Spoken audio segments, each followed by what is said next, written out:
On a dit qu'il faut faire 3 jours de la Hana pour rouler. Et là, la Torah, elle est précise. Elle dit à Moshe Rabbeinu, il dit à Moshe Rabbeinu, dis au peuple que la Hana que je demande, c'est de se séparer de l'homme. C'est marqué dans la Torah. Shoshet Yamim, Al Tikshu El Aisha. Ne touchez plus votre femme. En 3 jours, ne touchez plus votre femme. Voilà la Hana que la Torah dit. Alors, Abdel, il Farshim pose des questions. Il touche à Atsuma. C'est ça. Je me demande, c'est quoi la Shkafa de la Torah? La vie de Romek, ma Shkafa de la Torah. Arimima Nafsha. La Torah a dit, elle a dit plusieurs fois, l'autom Adam Yotlevado. Il n'est pas bon pour l'homme d'être seul. C'est la Torah qui a dit ça. La Shkafa de la Torah est qu'un homme doit se marier. Un homme doit être avec une femme. C'est pas que maintenant, plutôt, parce que l'homme a des besoins, alors Bédiavan, on l'a autorisé d'aller avec une femme. Non, c'est la Torah, c'est des images. C'est une passion dans Bereshit. Là-bas, quand je vous l'ai dit à propos d'Adam Arishon, l'autom Adam Yotlevado. Il n'est pas bon pour l'homme d'être seul. Et c'est l'Oézek, je vais lui faire une femme qui soit avec cette femme. Donc on voit ici que dans la Shkafa de la Torah, qu'un homme soit marié, qu'il ait une femme, etc. C'est ce que la Torah veut, il faut ça. Donc c'est pas qu'un éther. C'est pas qu'un éther, genre on a donné un éther. C'est un Bédiava. Non, c'est des khatrina comme ça. Si c'est comme ça, pourquoi la Chana, pourquoi la Torah, serait de se séparer des femmes? Pourquoi ce serait ça une Chana? La Chana ne devrait pas être normalement de se séparer de quelque chose que la Torah veut que tu sois avec cette chose-là. Ça c'est par exemple de dire, c'est par toi de... Regarde plus ton iPhone, ne regarde plus de film pendant 3 jours, arrête d'aller en boîte de nuit, arrête de fumer des joints, tout comme ça. Ouais, tu vas au Mont Sinaï, ouais, il faut te calmer, ça suffit, un peu de sérieux. Alors 3 jours, là, tiens-toi au carreau pour arriver au Mont Sinaï. Ah là je comprends, pourquoi? Parce que tu parles de choses interdites. Et que la Torah, tu dis au moins 3 jours, sois tao, voilà. Essaie de faire un 3 jours propre, voilà. Propre, de façon à arriver au Mont Sinaï bien comme il faut. Là, qu'est-ce que tu viens me dire? Tu viens m'interdire quelque chose qui est permis par la Torah, et pas seulement permis, mais qui est la shkafa de la Torah. C'est pas ma chana shishpo, qui est véritable. En fait, il y a un iso très rachou ici. Très rachou. Cette question, elle se pose aussi concernant Yom Kippur. Là-bas, c'est marqué, c'est la même question. C'est marqué là-bas 5 inouïs. C'est quoi les 5 inouïs de Yom Kippur? Ne pas manger, ne pas boire, ne pas se oindre, parce qu'à l'époque ils avaient le lina comme ça, ils avaient même, ils se oindaient comme ça avec le l'huile, etc. Pour être fort comme ça, etc. Ils sont fancy, ils faisaient culturistes comme ça. C'était classique. Ça, c'était la coutume de l'époque. C'était bon pour la santé. Ils avaient ça. Interdit au Kippour de se oindre, etc. Okay. Interdit de faire la bisbah tabaïd avec sa femme, etc. Tu vois les Chora. Les interdictions que la Torah a données là-bas ne sont que des choses qui sont normales dans la vie. Manger, c'est normal. Boire, c'est normal. Avoir aller avec sa femme, c'est normal. Soin, c'est normal, je disais, c'est pour la santé. Pourquoi le jour de Kippour, où a priori tu me dis c'est le jour où on doit te montrer combien on est kadosh la chaîne, ouais. Pourquoi ça doit consister à s'interdire des choses permises? Que tu m'interdis des choses interdites, je comprends, mais des choses permises. Quoi, s'il n'avait rien à manger? Non, il faut manger. Alors mange. Fasse Kippour en mangeant, fasse Kippour en faisant ce que tu dois faire, puisque c'est avec ces choses-là que tu vas vivre. Il n'est pas question de vivre sans ces choses-là. Donc pourquoi la Torah, elle aurait, ici a priori, des hashkafot contradictoires?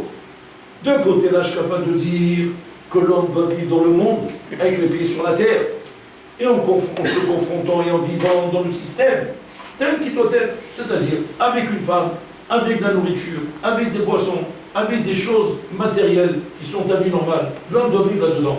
Et la Torah, elle-même, elle a institué, justement, pour montrer qu'elle est d'accord avec ça, des brachot, quand tu bois, tu fais une bracha rishona, bracha acharona. Elle a mis des règles là-dedans, pour montrer de quelle manière on boit, de quelle manière on mange, de quelle manière on dort. C'est que la Torah est d'accord avec tout ça. Puisque les lois montrent bien que, voilà, c'est comme ça qu'il faut vivre. Pourquoi alors, lorsqu'on parle maintenant du Yom HaKadosh, Yom Kippour, que là on parle, ouais, c'est maintenant, on va passer une journée, on va s'attacher à Boula Olam, ne mange plus le dent. On est d'accord avec les moines, non? On est d'accord avec les curés dans les monastères, non? Eux, ils disent comme ça. Eux, c'est ce qu'ils disent. Qu'est-ce qu'ils disent? Ils disent pour pouvoir être attaché à la Rouchaniout, il faut se détacher de la Gashmiout. Il ne faut pas se marier, pas avoir de famille, pas avoir d'enfants, rien du tout. Un moine. Enfin, les sœurs et les moines, les pères là-bas, ils sont enfermés là-bas dans des monastères comme ça dans les montagnes. Et voilà, et comme ça ils disent, nous sommes Rouchani. Et lui rigole des rabbins quand il dit, c'est pas comme ça. C'est où vous êtes dans le monde, ou vous n'êtes pas dans le monde. Si vous voulez vous attacher à Hachem, il faut vous déconnecter. La Torah dit non, c'est pas comme ça. Dans la Torah, c'est quoi? C'est, on est dans le Olam Hazeh. Et on dit, on élève la Gashmiout. C'est ça le principe, c'est ça l'Hashkafa. Alors pourquoi? Lorsqu'on parle maintenant, Piton, de choses qui sont des choses où on montre maintenant l'aboutissement de tout ça. Et l'aboutissement de tout ça, c'est quoi, Rabotai? C'est d'arriver maintenant à s'attacher à Boulorda, comme Kabbalat Torah, comme Yom Kippour. Piton, là-bas, tu dis, attends, oulala, touche plus rien. Alors enlève tout, j'ai tout, pour s'attacher à Hachem. Attends, tu vas m'en fous. Si jamais, effectivement, ces choses-là ne sont pas les choses qui vont m'aider à m'attacher à Hachem, à recevoir la Torah, à devenir Kadosh, alors interdis-moi-les. Alors ils ont raison, ces curés-là. C'est comme ça qu'il faudrait faire. Et si tu me dis, non, c'est pas ça l'Ashkavat la Torah. L'Ashkavat la Torah, c'est de s'attacher avec Hachem, avec la Gashmiut, en montant. Alors je comprends pas, c'est comme ça. Montre-moi cette chose-là, justement, là où l'enjeu est le plus gros, c'est-à-dire la Kabbalat Torah, et Yom Kippour. Montre-moi comment je dois être capable, à des jours solennels, comme ces jours-là, de montrer comment elle a mis ces jours-là, Tafka, avec Kabbalat Torah, comme on a vu à Shavuot, comme c'est marqué, Kula Modim Shebaina Lachem. Qu'à Shavuot, c'est marqué que tout le monde est d'accord, que il faut aussi Lachem. Il n'y a pas, parce qu'il marque le que sur Lachem, pour le Lachem, là tout il faut Lachem. Il faut la Seuda de Shavuot, pour montrer qu'on est content, qu'on a reçu la Torah. Il y a un assez de dire, séparez-vous de vos femmes, ne touchez pas vos femmes, pour vous préparer à recevoir la Torah. Alors là, il y a un yesod très chazak, qu'il faut comprendre ici. Hachem, lorsqu'il a créé l'homme, il a créé l'homme des Gouf et Neshama. Deux choses qui sont le chien et le chat. Ce sont deux porotes opposées totalement. La Neshama, Shoefet le Rouchani. Un Gouf, Shoef le Gashmi. C'est pas à peu près pareil, c'est deux choses opposées totalement. Et bon, alors là, Sam est un Neshama béton Gouf. Il a pris la Neshama, il a mis dans le Gouf. Quelle est la Matara? La Matara, c'est la Shlim Benen, qui est le shalom entre eux. Hachem veut voir comment cette personne-là, qui est Neshama dans son gouffre, va vivre en shalom avec cette mitzvah de Neshama et de gouffre. Il demande le sfono. C'est quoi le malheur pour être en shalom? C'est quoi, d'écouter le gouffre ou d'écouter la Neshama? Et là-bas, le sfono, il répond comme ça. Si tu écoutes le gouffre, tu ne seras pas Béchalom. Parce que la Neshama ne pourra pas accepter de vivre Chaye gouffre. Par contre, si tu écoutes la Neshama, le gouffre pourrait s'associer avec la Neshama. C'est dans ce sens-là, ça pourrait marcher, dans l'autre sens, ça ne pourrait pas marcher. Il dit le cependant, quand c'est qu'effectivement le gouffre peut vivre avec la Neshama et qu'il peut y avoir à ce moment-là un shalom entre eux, c'est quand là, le gouffre et la Chinami a tout ce qu'il lui faut au niveau Gashmi, mais dirigé par la Neshama. Dirigé par la Neshama. La Neshama va lui expliquer comment tu vas manger. Comment tu vas dormir, comment tu vas t'amuser, comment tu vas profiter de ça, comment tu vas faire ici, et comment tu vas aller là-bas, et comment tu vas venir ici. Et le gouffre, il n'a rien. Lui, il n'a pas de problème, le gouffre à Botaï, à être discipliné. Il n'a pas de problème à répondre à des disciplines. Simplement, il ne veut pas se sentir lésé d'être privé de Yanim qui sont dans ce monde, puisque le corps a été confectionné de cette manière par qui? Pas bon là. C'est pas des javanes. C'est bon là qui a fait le gouffre comme ça. Que le gouffre, il veut manger, il veut dormir, il veut boire, il veut s'amuser, il veut tourner. Et qu'en même temps, il y a des Neshama qui veut que quoi? Que Torah. La Neshama veut quoi un jour. Alors comment on fait le shalom entre eux? Le shalom entre eux, c'est que la Neshama accepte qu'elle est avec un gouffre et que le gouffre accepte qu'il est qu'une Neshama. C'est quoi que la Neshama accepte qu'elle est qu'un gouffre? C'est que la Neshama arrête de s'énerver et qu'on lui dit attends, tu te calmes. Tu as un gouffre ici, il faut que tu t'accordes avec lui. Le gouffre aussi pareil, tu te calmes, tu dois comprendre qu'il y a une Neshama, il faut que tu t'accordes avec elle. Le seul moyen de Pshara, c'est quoi? De donner au gouffre, derrière un Neshama, ce que la Torah, bien sûr, nous a enseigné, c'est ça la Torah, ouais, de faire en fonction de la Torah, avec les lois de la Torah, parce que la Torah nous a donné le chiour exact. C'est ça, je crois, la roue, en fait. C'est le chiour exact de faire de cette manière pour que le gouffre vive en paix avec la Neshama. Du moment où tu ne respectes pas le Shulchan Aruch, vous avez compris le plan maintenant. En fait, le problème que Tchad, parce qu'écouter le Shulchan Aruch, c'est pas de transgresser la loi de la Torah, c'est pas ça le problème de Tchad. C'est que tu ne pourras pas vivre en shalom. Pourquoi? Parce que du moment où le gouffre, tu vas lui donner au-delà du shiur du Shulchan Aruch, au-delà de ce que le plan de la Torah, qui a été fait par le grand ingénieur, qui connaît la limite du gouffre où il peut supporter la Neshama, c'est les lois du Shulchan Aruch. Et si tu ne respectes pas ça, le gouffre demandera à ce moment-là d'être cholette sur la Neshama, et là le balagan commencera, là la milchama commencera. Et c'est là que le bonheur il sera tourmenté. tourmenté, partagé, où il a tiré par là, tiré par là, tiré par là, tiré par là. Il n'y a qu'un moyen de pshara, d'entente entre les deux, c'est que le Gouf Inachinami soit discipliné d'écouter à la lettre le Shemona. À ce moment-là, la Neshama, elle est contente, parce qu'elle voit que c'est la volonté d'Hachem. Le Gouf, il est content parce qu'il a son quota. Et à ce moment-là, tout est très bien. Et c'est bon. Si c'est comme ça, la question est encore plus forte. Parce qu'à ce moment-là, je ne comprends pas. Alors pourquoi la Torah demande ici, pour se préparer à recevoir la Torah, de mettre le Gouf complètement de côté? Tu ne touches pas la femme, tu t'approches pas. Kodesh, Kodashim, Taor, les Kadosh. Tu triches là. Alors il faut qu'il y ait un accord entre les deux. Il faut qu'il y ait un accord et que les deux vivent en harmonie parfaite. Dis simplement encore de faire attention de venir au Mont Sinaï avec le respect des lois que Moshe Rabbeinu va leur donner. Faites attention à ça et à ça, etc. Genre elle est nida, touche pas quand elle est nida. Des lois qui sont les lois de Shulchan Aruch. Mais pas d'aller dire, ben non, ne la touche pas même si elle est permise. C'est pas les lois de Shulchan Aruch, ça. Ça, au contraire, c'est faire basculer le gouvernement Neshama. De cette manière-là, tu ne peux pas dire que c'est ça la Chana de recevoir la Torah. Tu ne peux pas dire que la Chana, les kabel de ta Torah, c'est de faire basculer le gouvernement Neshama. C'est ce discours-là que vous entendez, ou que vous pouvez entendre de temps en temps, de dire, pour arriver dans la Torah, il faut se déconnecter de toute la matière. Il faut devenir un Malach Hashem Tsevakot. Tu dis, va dormir. Tu dis, pourquoi va dormir? Parce que là, tu es en train de créer une guerre. Tu es en train de te créer une milchama qui va exploser, pas tout de suite, mais qui va exploser bientôt, où le goût, à un moment donné, il va dire ras-le-bol. Pourquoi le goût va dire ras-le-bol? Parce que tu prives de tout. Attends, mon âme, il met un col. Je ne peux pas vivre dans un monde où la Torah me permet, et toi tu m'interdis. Donc il faut comprendre ma Torah. Qu'est-ce que la Torah dit? En fait, ici, la Torah est en train de nous apprendre en bataille, en vérité, quelque chose de très, très, très rachou. Très rachou. Ce qui est rachou dans la vie, la bataille, pour comprendre comment on peut arriver, à être vraiment au Hachem, recevoir la Torah, avoir l'envie de s'attacher à Bola, avoir envie de décoller en bataille. Tout dépend des chiffres de l'homme, des ambitions que l'homme a. Tout dépend des chiffres. C'est pas important où tu es, c'est important quel chiffre tu es. Très souvent, on croit en bataille que ce qui détermine la position de l'homme, c'est ce qu'il est réellement, c'est là où il est. Et que tant que je ne te vois pas là-bas, tu es zéro, tu n'es pas là-bas. C'est faux en bataille. La Torah nous apprend ici que tout dépend de tes chiffres. Tout dépend de tes chiffres. C'est tu peux très bien être dans une vie qui n'est pas encore arrivée à tes chiffres, tu n'es pas encore là-bas. Okay? Aval les ma'aseh, le fait que tu as ces chiffres là, okay? C'est ce qui donne, c'est ce qui donne la bouteille, comment dire, la herché à ce que tu es en train de faire. C'est ce qui donne la herché à ce que tu es en train de faire. J'explique un peu plus de choses. Quand un homme en bouteille vit avec des chiffres, qui veut devenir un Ben Torah, il veut devenir un Talmid Chacham, il veut devenir un vrai Oved Hashem, il veut devenir un bonhomme en bouteille qui fait la volonté d'Hachem à fond. Seulement le bonhomme dans la réalité, il n'est pas là-bas. Il n'est pas là-bas, on va prendre chacun avec son âge. Chacun avec son âge, il a des choses qui l'empêchent d'être là-bas. À 15 ans, en bouteille, on n'est pas là-bas.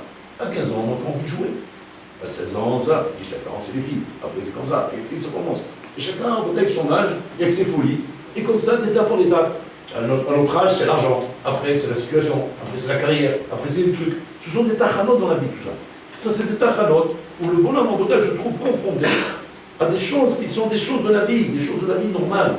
Un bonhomme est par son corps attiré par ces choses-là. Et c'est pas parce que lui, il veut ces choses-là. Parce que le corps est là-bas. Le corps est là-bas. Et c'est normal en bouteille. C'est le système. Le système est comme ça. Alors tu vas me dire, mais comment je m'en sors? Comment je fais? Si je ne suis pas là-bas, je ne suis pas là-bas. Non. Ce qui est très important, c'est de construire tes chiffres. Un homme sans chiffre, c'est un homme qui ne sera jamais là-bas. Pas qu'il n'est pas arrivé, il ne sera jamais là-bas. Il n'a pas pris le billet, il ne pourra pas prendre l'avion. L'avion existe, le billet s'achète, tu montes dans l'avion et tu arrives là-bas. Le problème c'est quoi? C'est qu'un bonhomme en bouteille qui a la chifa d'acheter le billet, de monter dans l'avion et d'arriver là-bas. Mais tu as un bonhomme qui n'a même pas cette chifa. Il n'est pas là-bas en bouteille. Ce bonhomme n'arrivera jamais là-bas. Il n'achètera jamais le billet parce qu'il n'a pas cette chifa, il n'a pas ce désir, il n'a pas cette volonté au fond de lui en bouteille. Un homme peut devenir dans la vie que ce que ses chiffres le poussent à devenir. Un homme qui n'a pas de chifa ne deviendra jamais ça. Je vous donne un exemple. Je parle avec un bonhomme, avec un jeune. Quand nous arrivons à l'Yeshiva, on parle très souvent ensemble. Ouais. Et je vois que c'est ce jeune-là qui n'a pas cette chifa de devenir Talmid Chacham. Il n'a pas cette chifa. C'est pas péjoratif. Il y a des bonhommes comme ça. Il apprécie la Torah, il a tout ça. Mais il n'a pas cette chifa de devenir un Talmid Chacham. Ouais. Lui, pour lui, sa chifa, c'est de devenir un homme de carrière, avec un bon boulot, qui lui fait gagner beaucoup d'argent.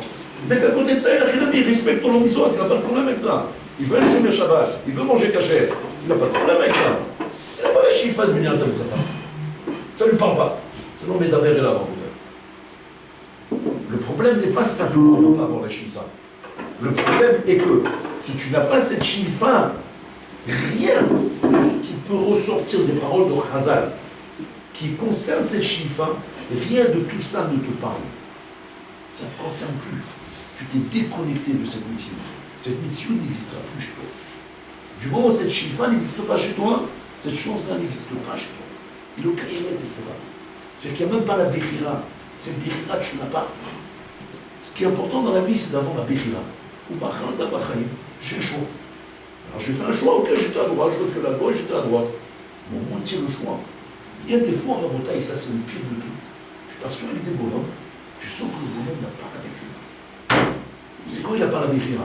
Il n'a même pas le chikoul de dire j'ai deux chemins devant moi. J'ai le choix d'aller à droite ou à gauche. J'ai choisi d'aller à gauche. C'est un choix, Rabotaï. Ce choix est respectable.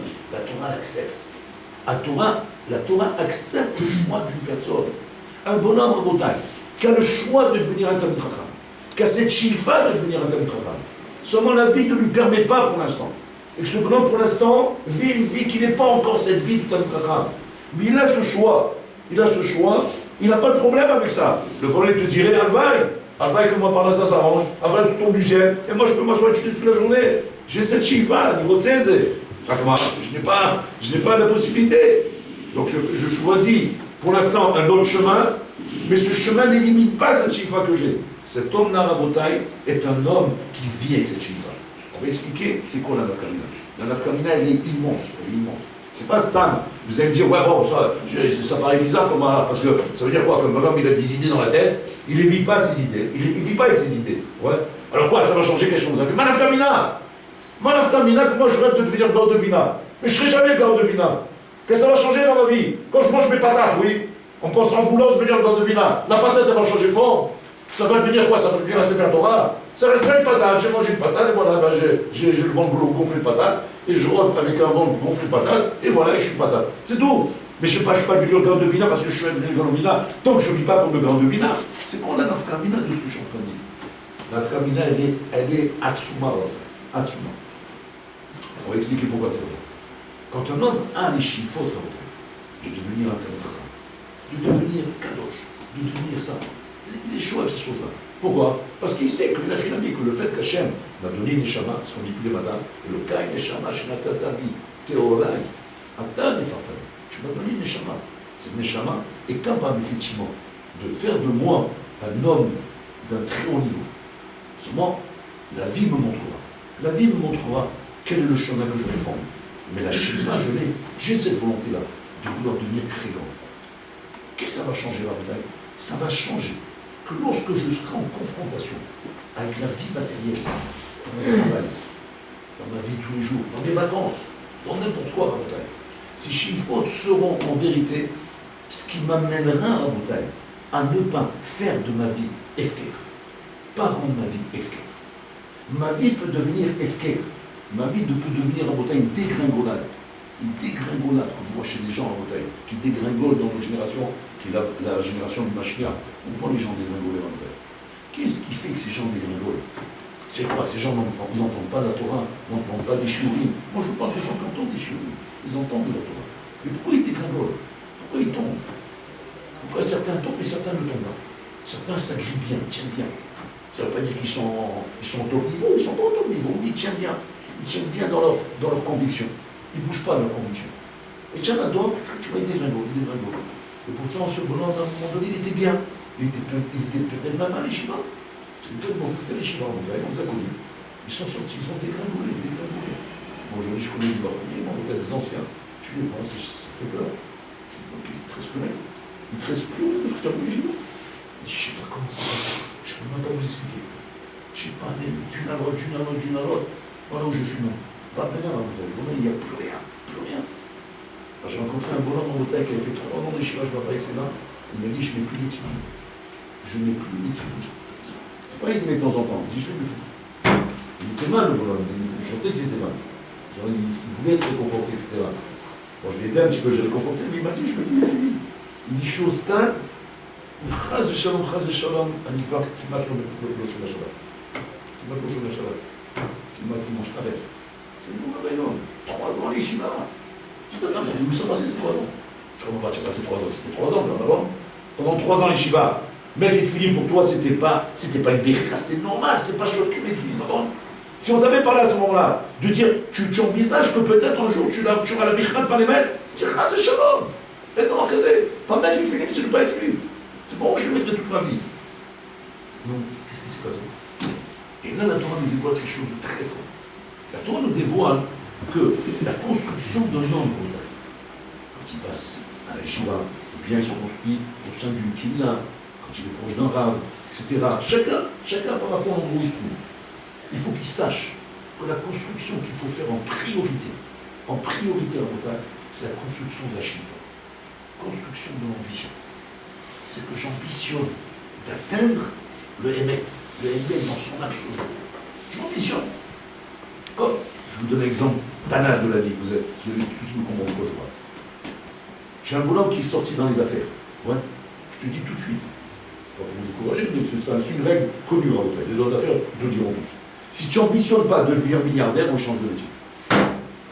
C'est pas chouette. C'est vrai ou pas? C'est n'importe qui te le dira. Tu dis à quoi? On ne peut pas être modeste? On ne peut pas vivre modestement? Ça n'existe pas modeste. Si tu n'ambitionnes pas, tu n'as pas l'ambition de devenir milliardaire, change de métier. Deviens fonctionnaire, Corlino, chauffeur de métro. Ça tombe tous les mois, tac, tac, tac, tac, il n'y a pas de problème. Ouais, un bureau, c'est genre des trucs, comment dire, tu travailles d'État, c'est les balayeurs ou trucs comme ça, ou d'autres métiers, je ne suis pas comptable, métier fixe, tranquille, ça tombe tous les mois. Tu payes 1500 €, 1600, 2000, on va dire, avec le VTEC, avec l'ancienneté, tu as des points, tu prends ça pour la retraite, ça va, tu es tranquille, tu es sous là. Ouais. Maintenant, le bonhomme va lui dire, dis-moi, tu n'as pas marre de rester comme ça, tu veux pas un peu décoller un petit peu? Il dit, non, moi je veux la sécurité, tranquille. Il n'a pas d'ambition, tu n'entends pas parler, il n'a pas d'ambition. Tu dis, quoi, peut-être le Mazal va tourner un jour, parce que le Mazal Israël, et peut-être qu'un jour, son Mazal va tourner, il va devenir milliardaire, il va même gagner à l'auto. Impossible. Même le loto, il ne peut pas gagner. Tu crois? Le loto, c'est du hasard. Impossible, il ne gagnera pas. On décide, il dit, pourquoi il ne gagnera pas? Attends, je prends le loto, mais un hasard. Il dit, pourquoi? Parce que Eno Shifa, les amis.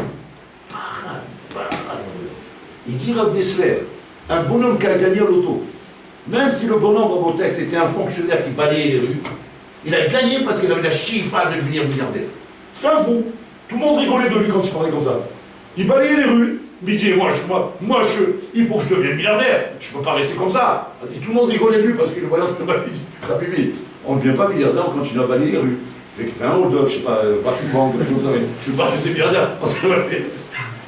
Tu vas, même si tu balayes plus vite. Tu vas toucher plus de l'heure. Tu vas gagner. Tu ne peux pas augmenter ta paie en restant balayeur. Et le bonhomme, il a les chiffres à devenir riche. Il dit Rav Dessler, un bonhomme comme ça à Rabotai, il pourrait y arriver dans sa vie, qu'il achète des autos, il devient milliardaire. Parce qu'il avait cette chiffre. Non, Ravaillot. Alors qu'un bonhomme qui n'a pas de chiffre, Tishka, c'est mort. Tu ne viendras jamais ça. Paradémie, c'est no Ravaillot. Un bonhomme qui amène des enfants au monde, qui n'a pas la chiffre à Rabotai de les grandir dans la Torah, de les rendre Talmidei Chachamim, ouais. Ils ne reviendront pas à Talmidei Chachamim, c'est impossible. Bon, il y a bien sûr après la Bechira de l'homme humain, que l'homme peut prendre sa vie en main. C'est plus dur. C'est plus dur parce que là, tu n'es pas poussé par tes parents, c'est pas toi-même. C'est caché, c'est Me'atzmo. Il faut qu'il crée quelque chose qu'on appelle Yesh Me'ayin. Du néant, il va créer une chifa qui n'a pas reçu de ses parents. On peut la créer, parce que l'homme a la Bechira. Mais c'est plus dur, beaucoup plus dur. Quand l'homme, il a ses parents derrière qui l'ont poussé, et que lui, il suffit simplement de continuer dans la foulée, de garder cette chifa. Mais en tout cas, il ressort d'ici que quoi? Que sans cette chifa, c'est impossible. Maintenant, on va comprendre ce qui est marqué ici. La Torah nous dit, tu vas recevoir la Torah, 3 jours séparent-toi ta femme. On a posé une question, on a demandé, Mais être avec sa femme, c'est une mission à la Torah. Donc pourquoi me séparer pour me préparer sur la Torah si on sait être avec sa femme, c'est une mission à la Torah? Pour construire ta shilfa. Pour construire ta shilfa. L'idée, elle est comme ça. Voilà qu'il n'est pas question de te séparer de ta femme.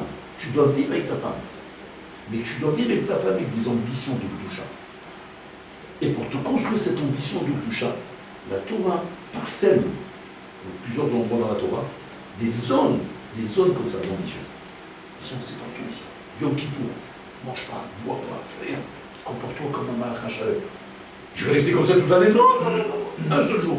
Pourquoi? Justement pour apprendre l'ambition. Qui était une mot à Shilfa. Regardez comme ça, sous.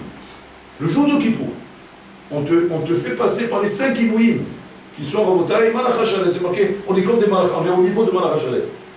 Et quel paracha on te les joue le jour de Kippour? Parachat Arayot, la Mincha.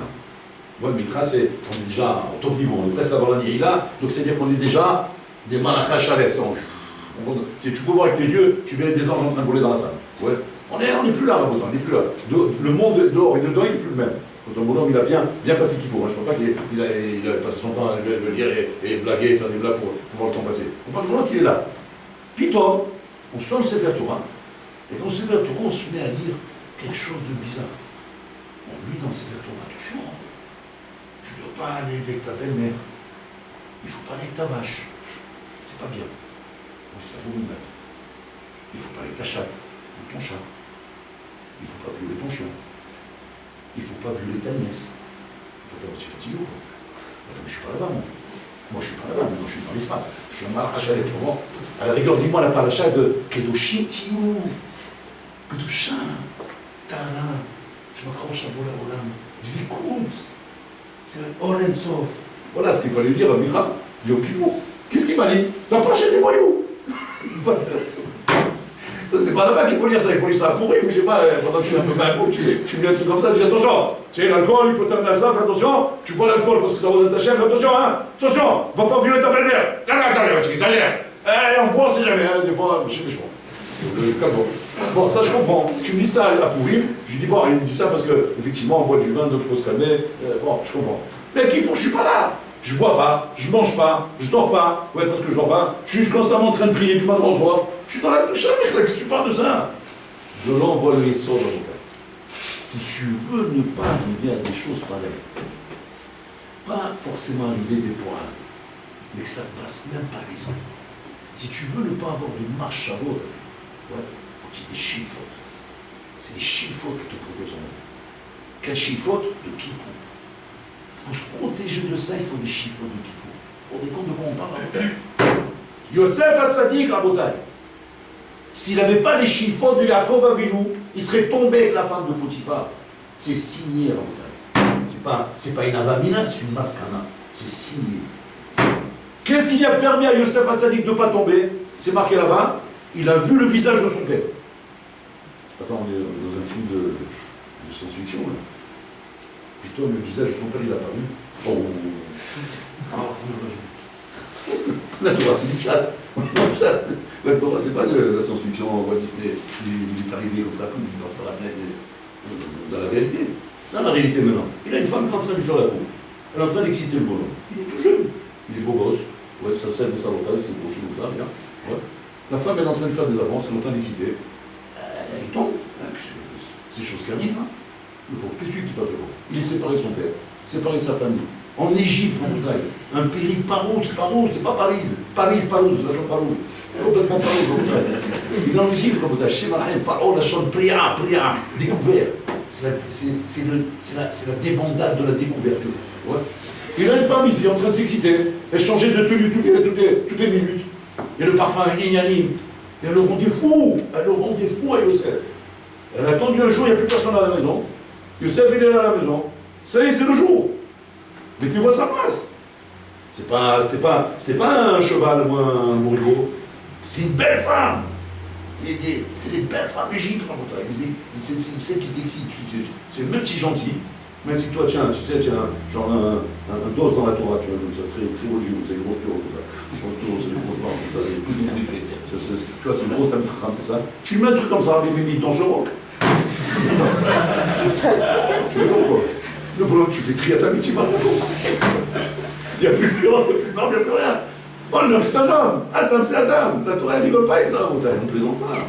Nous, c'est comme ça, maman. Quelle force il a eu? C'est marqué là-bas. Qu'est-ce qu'il a sauvé? Dieu que chez la vie. Il voit le visage s'ouvrir. Est-ce que tu crois que c'est ça le pshat? Il y avait Python, son père, il est arrivé dans la glace comme ça, vous par la fenêtre. Hé, Jojo! Non, ça va, il a. Il s'est cru. De quoi on parle ici en Bretagne? De quoi on parle? Vous savez ce qu'il dit de son nom? Il dit que Dieu que chez la vie, vous avez la chiffre. C'était ses chiffres, vous savez. Yosef avait la chiffre de devenir comme son père, Kadosh. Étant donné que maintenant il allait fauter, sa chiffre l'a sauvé. La chiffre d'un homme sauve un homme. Dieu que nous, chez la vie, c'est pas son père apparaît dans le visage. Non, c'est sa chiffre, son ambition. Son ambition, il veut le fouetter jusqu'à là. Il lui permet de se remonter en terre.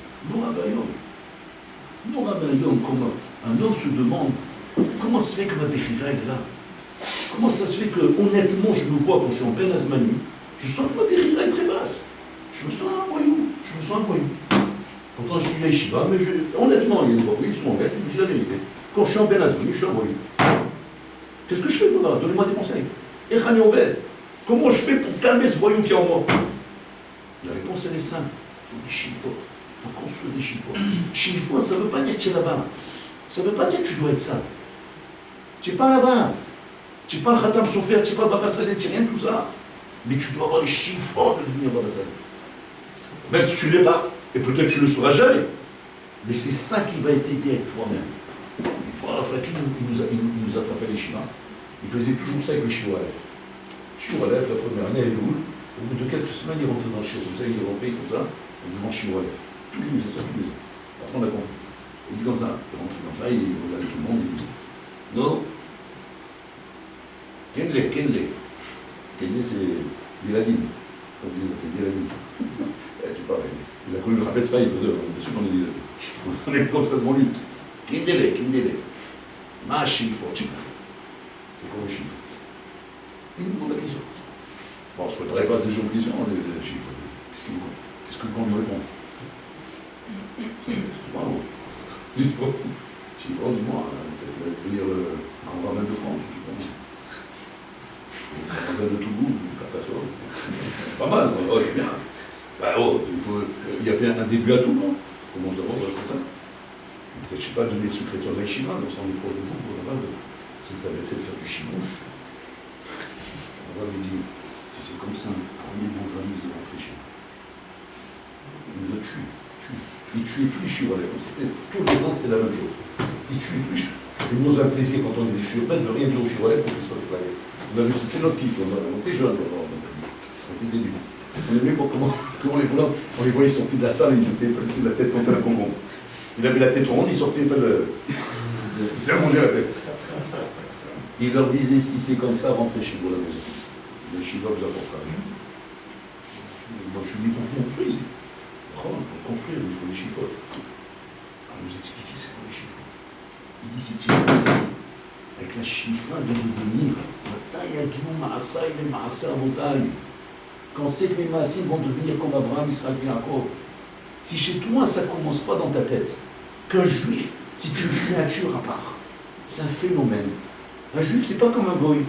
Parce que toi, tu t'identifies au goy, alors tes chiffres, tu es un peu plus au-dessus. Non, je t'explique. Un juif, c'est une étoile filante. C'est une star. C'est une star d'Hollywood. Comment? Petit idée. C'est un bonhomme à bouteille que normalement, il doit finir à l'Olympia. Il n'y a pas. Un juif finit pas à bouteille en train de marquer des textes. Un juif, c'est une neshama. C'est pas la rigolade.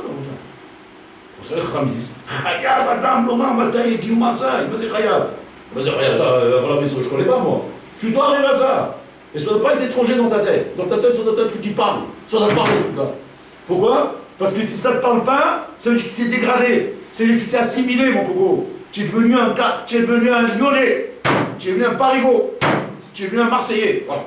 Tu dis, bah ouais, c'est normal, je suis à Marseille, je suis devenu un Marseillais. Ben non, il ne fallait pas que ça arrive. Ça peut arriver, mais il ne fallait pas que ça arrive. Pourquoi? Parce que même si tu es né à Marseille, je t'ai né à Toulouse, où tu veux, tu dois rester le fils d'Abraham, Israël et Jacob. Avec les chiffres de devenir Abraham, Israël et Jacob. Tu dis, ok, bon, d'accord, j'ai compris. Attends, ici, maintenant, je fais une petite question, ça m'a dit comme ça. Si maintenant j'ai la chifa de devenir Abraham Sravi Yaakov, ouais, une petite question, mais réponds-moi honnêtement, attention, te moque pas, non. Parce que c'est haram, c'est péché sur mon tête. Je suis un petit juif gentil, je suis venu gentiment les chifa, tu risques de me briser, donc il ne faut pas me briser. Je te pose la question. Quand j'ai les chifa de devenir Abraham Sravi Yaakov, tu crois qu'il y a une avaluna que je vais devenir Abraham Sravi Yaakov? Hein? C'est bon la bouche là. Bien la bouche là. C'est la chifa de devenir Ashba. Tu vas devenir Ashba? Même pas en rêve. Même pas en rêve. Donc de qui on se moque? De qui on se moque? Tu sais qui c'est le Rajba? Mais c'est vrai que tu savais qui c'est le Rajba, mais tu te caches, tu vas dormir. Voilà. Tu te mets dans le lit, tu bouges plus. Sous la couette, tu restes 40 jours, je serais habilité avec le retour sur la tête. Tu sais qui c'est le Rajba? Tu sais qui c'est Abraham, Isaac, Jacob, mais tu plaisantes ou quoi? Tu plaisantes. Tu es un fou, tu es un débile mental. Tu es un débile de dire. Et ils m'ont dit que je suis rêve de dire que je deviens Abraham, alors depuis le coup, j'arrête pas de répéter, je veux devenir Abraham. Non, t'enferme à Farchaoul direct. Il y a un étage aussi là-bas, Abraham sera bien Jacob. Il y a tous les étages, les amoureux, tous les étages, comme l'autre, je me chale, il y a tout ce qu'il faut là-bas. Ah, tu vas dire, attends, non, explique-moi c'est quoi le chat alors. C'est quoi Chaya Vadam Loma? Bataya Guillaume Maasai, les Maasai Abraham sera bien Jacob. C'est quoi le chat alors? Écoutez le chat, c'est ma vie.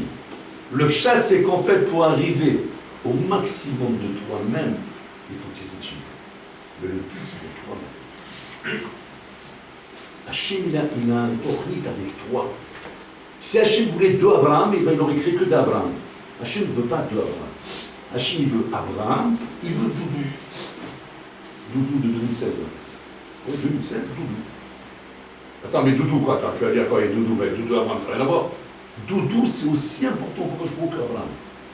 Parce que, comme je vous ai donné l'image une fois, Am Israël, c'est comme une chaîne, une grosse chaîne. Et cette chaîne est composée de maillons. Il y a des gros maillons, c'est Abraham, Israël, Jacob. Il y a des tout petits maillons, c'est toi. Tout petit maillon, raboté, rouillé, pourri. Mais c'est toi. Ce petit maillon-là, s'il sort, la chaîne, elle se casse. Tu vois? Je suis aussi important que ça? Oui. Cette chaîne-là, Souma, qui est entre autres composée par Abraham Saviakov, eh bien elle est composée par toi aussi. Il y a quand je pourrais t'expliquer, le Chazal il me dit Rabotai, pour que tu puisses faire partie de cette chaîne, qui est la chaîne qu'Hachem a voulu construire dans ce monde en donnant la Torah, pour que tu fasses partie de cette chaîne, oui, il faut que tu veuilles être comme Abraham Israël Yaakov. Et quand tu voudras être comme Abraham Israël Yaakov, tu pourras faire partie de cette chaîne, même en mettant un tout petit maillon de brûlé. C'est ça le but. Sans cela, le Tzara s'occupera de toi. Il fera en sorte que tu n'arrives pas à toi-même. Tu n'arrives pas à ce que tu es capable de faire. Toi, pas qu'on veut te faire de toi autre chose. On n'est pas en train de changer le personnage. Le personnage existe, il est fini, il est conçu. Bon, là, il a amené au monde conçu le personnage. Et ce que tu es capable de faire, tu l'as en toi. Seulement pour y arriver, il faut des chiffres. Sans chiffres, tu ne peux pas y arriver, Robert. Et pour avoir des chiffres, il faut s'accrocher très haut sur l'arbre, très haut. Viser très très haut en bataille. Pourquoi? Vous savez pourquoi il faut? C'est vrai, poser une question, vous allez me dire, je ne comprends pas. J'ai compris le chiot, mais il y a un truc que je ne comprends pas. Pourquoi il faut tellement de force vers le haut, ouais, pour si peu? Parce qu'en fait, bon, le Tarni, c'est devenir Doudou. C'est pas devenir Abraham. Alors pourquoi il faut tellement d'élan? Vous savez pourquoi? Parce que l'attraction est très puissante. On est collé au sol. On est collé au sol. C'est l'attraction est tellement puissante d'être collé au sol que si jamais tu ne fais pas un saut très puissant vers le haut, ouais, maintenant je te dis comme ça, regarde, sur place maintenant, je te donne maintenant, écoutez bien ce que je vous dis, je te donne maintenant $1 million sur place, hein, si tu arrives à sauter maintenant 1,50 m. Ah Bibi, tu vas rester un bon moment là, tu vas te concentrer, faire bougie. C'est pas les Chinois, c'est concentré dans sa tête pour arriver à le saut, la belle, attends, tu disais $1 million, je rigole, quoi. Même si je travaille toute ma vie, je n'arriverai jamais à $1 million. Là, j'ai un coup, une fois, je termine tout de suite, et tu vois, je suis la leçon. Et le bonhomme, tu le vois, il se met sur la belle, et pour arriver à ça, pourquoi tellement d'efforts? Pourquoi tellement d'efforts? Parce qu'on te colle au sol. L'attraction te colle au sol, l'attraction, elle prend le bonhomme et le colle au sol. L'attraction, c'est le Tzara. Il te colle au sol, il ne te laisse pas décoller.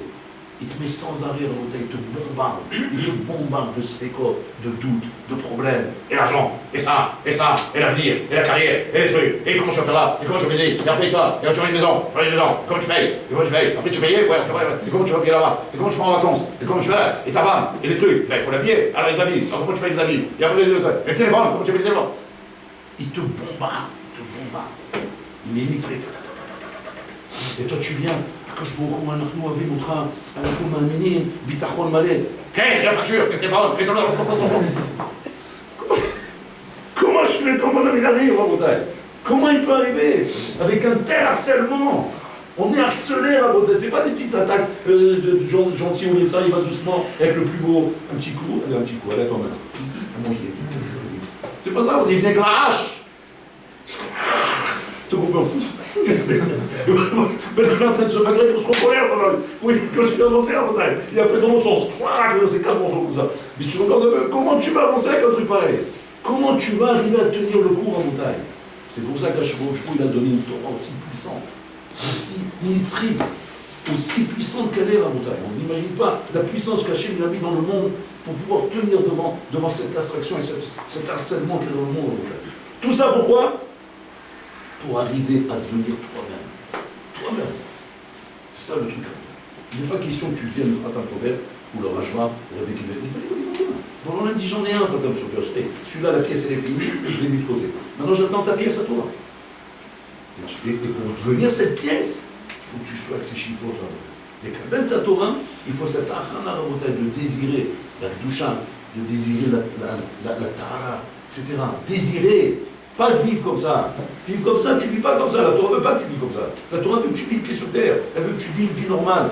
Une vie normale où tu sors avec ta femme, tu vas au resto avec ta femme, tu te promènes avec ta femme. Mais plutôt, quand il s'agit de recevoir la Torah, c'est pas toi. Pourquoi là, tu es stira? C'est pas une stira.